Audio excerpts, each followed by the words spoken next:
Now, the battle over President Obama's health care reform continues, and U.S. Representative Charles Boustany says the fight is far from over.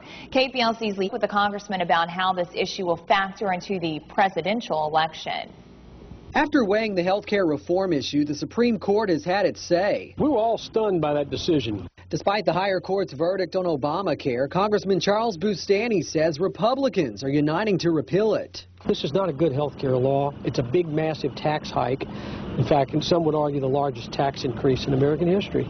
According to Boustany, it will add more than $600 billion in new taxes and $500 billion in cuts to Medicare.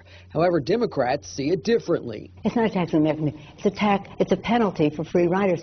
It looks like a tax. It smells like a tax. It's a tax. And the court has now ruled that it's a tax. And so all of this deception that went on for quite some time by the president, by Nancy Pelosi and other Democrats was exactly that, deception, deceiving the American public.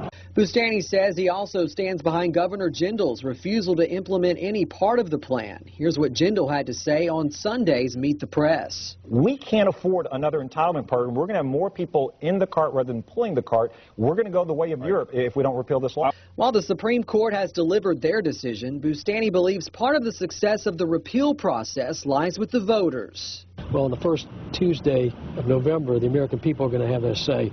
And so ultimately, the outcome of the next election is going to be critical as to what direction we go in on this, because most of the changes in Obamacare come into play starting in 2014. We still have a little time to roll this thing back and repeal it.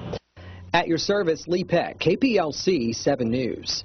The silver lining in all of this, Boustany says, is opponents of the bill only need 51 votes to repeal it in the Senate rather than 60 votes.